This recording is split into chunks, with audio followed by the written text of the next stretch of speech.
Hey y'all, today we are reading the Swiss Family Robinson by Joan Weiss. We're on chapter 10, A Visit to Tentholm. Interesting. So let's go ahead and get going into it. Next morning, all were early awake, and the children sprang about the tree like young monkeys. "What shall we do to begin, Father?" they cried. "What do you want us to do today?" "Rest, my boys," I replied. "Rest." "Rest?" repeated they. "Why should we rest?" "6 days shalt thou labor, and do all that thou hast to do. But on the 7th thou shalt do no manner of work. This is the 7th day," I replied. "On it, therefore, let us rest." "What? Is it really Sunday?" asked Jack. "Oh, how jolly! Oh, how I won't do any work! But I'll take a bow and arrow and shoot, and we'll climb about the tree and have fun all day." "That is not resting," said I. "That is not the way you are accustomed to spend the Lord's Day." "No, but we can't go to church here, and there is nothing else to do." "We can worship here as well as at home," said I. "But there is no church, no clergyman, and no organ," said Franz. "The leafy shade of this great tree is far more beautiful than any church," I said. "There will we worship our Creator. Come, boys, down with you. Turn our dining hall into a breakfast room." The children, one by one, slipped down the ladder. "My dear Elizabeth," said I, "this morning we will devote to the service of the Lord. I will endeavor to give the children some serious thoughts, but without books or the possibility of any of the usual Sunday occupations, we cannot keep them quiet the whole day. Afterward, therefore, I shall allow them to pursue any innocent recreation they choose, and in the cool of the evening we will take a walk." Our simple services being over, we separated, and each employed himself as he felt disposed. I took some arrows and endeavored to point them with our porcupine quills. Franz came to beg me to make a little bow and arrow for him to shoot with. Jack assisted with the arrow making, and inserting the sharp spine in one end of each reed, made it fast with pack thread, and began to wish for glue to ensure its remaining firm. "Oh, Jack, Mamma's soup is as sticky as anything," cried Franz. "Shall I run and ask for a cake of it?" "No, no, little goose. Better look for some real glue in the toolbox." "There he will find glue, to be sure," said I, "and the soup would scarcely have answered your purpose. But, Jack, my boy, I do not like to hear you ridicule your little brother's ideas.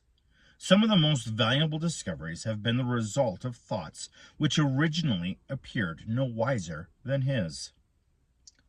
While thus directing and assisting my sons, we were surprised by hearing a shot just over our heads. At the same moment, 2 small birds fell dead at our feet, and looking up, we beheld Ernst among the branches, as bending his face joyfully toward us, he cried, "A good shot, wasn't it?" Then, slipping down the ladder and picking up the birds, he brought them to me. One was a kind of thrush, and the other a small dove called the orton, and esteemed as a very great delicacy on account of its exquisite flavor. As the figs of which these birds came to feed on were only just beginning to ripen, it was probably that they would still flock in numbers to our trees, and by waiting until we could procure them in large quantities, we might provide ourselves with valuable food for the rainy season by placing them, when half cooked, in cases with melted lard or butter poured over them. By this time, Jack had pointed a good supply of arrows, and was industriously practicing archery. I finished the bow and arrows for Franz, and expected to be left in peace. But the young man next demanded a quiver. and I had to invent that also, to complete his equipment. It was easily done by stripping a piece of bark from a small tree, fitting a flat side at the bottom to it, and then a string, attaching it to his shoulders. The youthful hunter filled it with arrows and went off, looking, as his mother said, like an innocent little Cupid bent on conquest. Not long after this we were summoned to dinner, and all right willingly obeyed the call. During the meal, I interested the boys very much by proposing to decide on suitable names for the different spots we had visited on this coast. For, said I, it will become more and more troublesome to explain what we mean unless we do so. Besides, which shall we feel much more at home if we can talk as people do in inhabited countries, instead of, for instance, saying, the little island at the mouth of our bay where we found the dead shark, the large stream near our tent across which we made the bridge, that wood where we found coconuts and caught the monkey, and so on. Let us begin by naming the bay in which we landed. What shall we call it? Oyster Bay, said Fritz. No, no, Lobster Bay, cried Jack, in memory of the old fellow who took a fancy to my leg.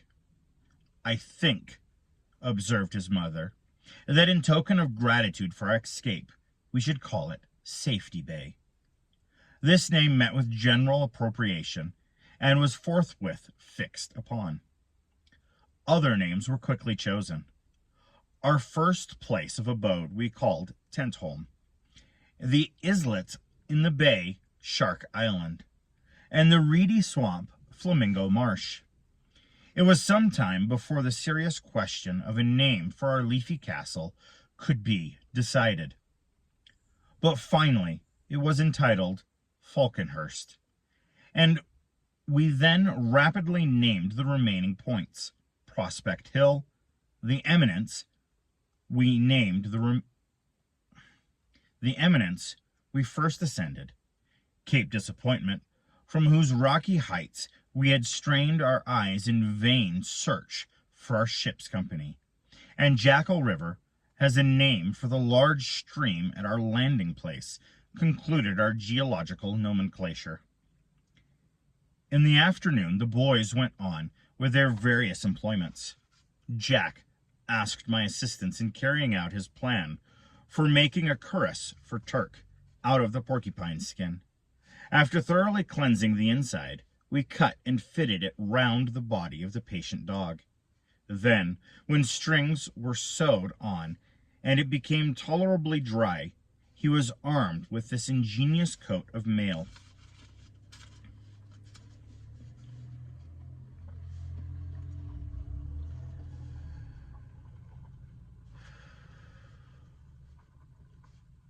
Juno strongly objected to his friendly approaches and got out of his way as fast as she could, and it was clear that he would easily put to flight the fiercest animal he might encounter, while protected by armor at once defensive and offensive.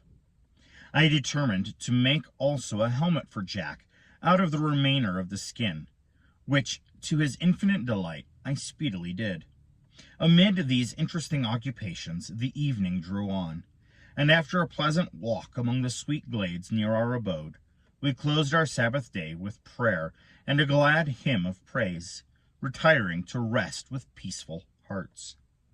Next morning I proposed an expedition to Tentholm, saying I wished to make my way thither by a different route.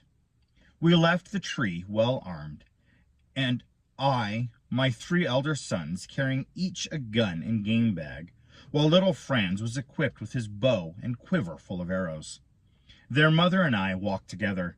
She, of the whole party being the only one unarmed, carried a jar in which to get butter from Tentholm.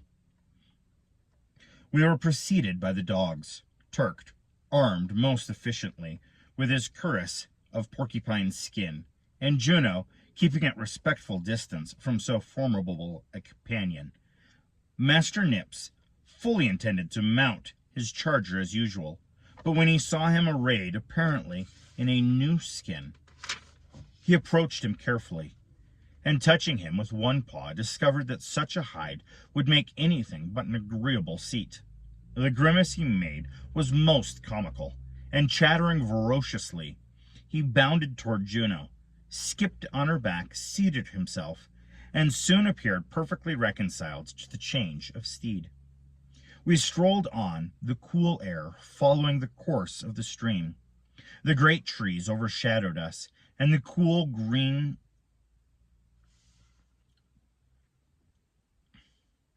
sward stretched away between them at our feet. The boys roamed ahead of me, intent on exploration.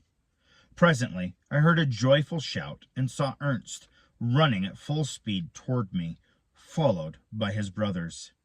In his hand he held a plant, and, panting for breath, and with sparkles in his eyes, he held it up to me. "Potatoes! Potatoes, father!" he gasped out. "Yes," said Jack, "acres and acres of potatoes." "My dear Ernst," said I, for there was no mistaking the flower and leaf, and the light, clear green bulbous roots, "you have indeed made a discovery. With the potato we shall never starve." "But come and look at them," said Jack. "Come and feast your eyes on thousands of potatoes." We hurried to the spot. There, spread out before us, was a great tract of ground covered with the precious plant. "It would have been rather difficult," remarked Jack, "not to have discovered such a great field." "Very likely," replied Ernst, smiling. "But I doubt if you would have discovered that it was a potato field." "Perhaps not," said Jack. "You are quite welcome, at all events, to the honor of the discovery. I'll have the honor of being the first to get a supply of them." So saying, he dug up with hands and knife a number of plants, and filled his game bag with roots. The monkey followed his example, and scratching away with his paws most cleverly, soon had a heap beside him. So delighted were we with the discovery, and so eager were we to possess a large supply of the tubers, that we did not stop digging until every bag, pouch, and pocket was filled. Some wished to return at once to Falconhurst to cook and taste our new acquisition, but this I overruled, and we continued our march, heavily laden but delighted. At length we reached the head of our streamlet, where it fell from the rocks above in a bountiful, sparkling, splashing cascade. We crossed and entered the tall grass on the other side. We forced our way through with difficulty, so thick and tangled were the reeds. Beyond this, the landscape was most lovely. Rich, tropical vegetation flourished on every side. The tall, stately palms surrounded by luxurious ferns, brilliant flowers, and graceful creepers, the prickly cactus, shooting up amid them, aloe, jasmine, and sweet-scented vanilla, the Indian pea, and above all the regal pineapple, loaded the breath of the evening breeze with their rich perfume. The boys were delighted with the pineapple, and showing Nips what they wanted, they sent him after the ripest and best fruit. While they were thus employed, I examined the other shrubs and bushes. Among these I presently noticed one which I knew to be a caratus. "Come here, boys," I said. "Here is something of far more value than your pineapples. Do you see that plant with long pointed leaves and beautiful red flower? That is the caratus. The filaments of the leaves make capital thread, while the leaves themselves, bruised, form an invaluable salve. The pith of this wonderful plant may be used either for tinder or as bait for fish. Suppose, Ernest, you had been wrecked here. How would you have made a fire without matches or flint and steel?" "As the savages do," replied he. "I would rub two pieces of wood together until they kindled." "Try it," I said. "But if you please, try it when you have a whole day before you, and no other work to be done, for I am certain it would be a night before you accomplished the feat. But see here," and I broke a dry twig from the caratus, and peeling off the bark, laid the pith upon a stone. I struck a couple of pebbles over it, and they emitting a spark, the pit caught fire. The boys were delighted with the experiment. I then drew some of the threads from the leaves and presented them to my wife. We at length reached Tentholm. Everything was safe, and we set to work to collect what we wanted. I opened the butter cask, from which my wife filled her pot. Fritz saw after the ammunition, and Jack and Ernst ran down to the beach to capture the geese and ducks, as they found no easy matter, for the birds, left so long alone, were shy, and nothing would induce them to come on shore and be caught. Ernst finally hit upon the ingenious plan. He took some pieces of cheese and tied them to long strings. This bait he threw into the water, and the hungry ducks instantly made to grab at it. Then, with a little skillful maneuvering, he drew them to shore. While Jack and he were thusly busily employed catching and tying the rebels together by the feet, we procured a fresh supply of salt, which we packed upon Turk's back, first relieving him of his coat of mail. The birds were fastened to our game bags, and carefully closing the door of our tent, we started homeward by the seashore. After a cheerful and pleasant walk, we once more reached our woodland abode. I released the birds, and then clipping their wings to prevent them leaving us, established them on the stream. Then, after a delicious supper of potatoes, milk, and butter, we ascended our tree and turned in.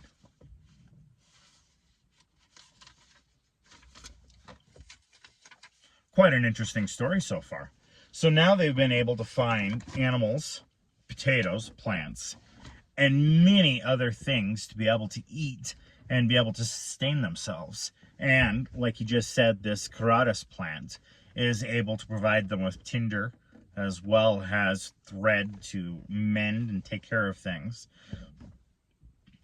and as well as bait and other things that they can use then when fishing.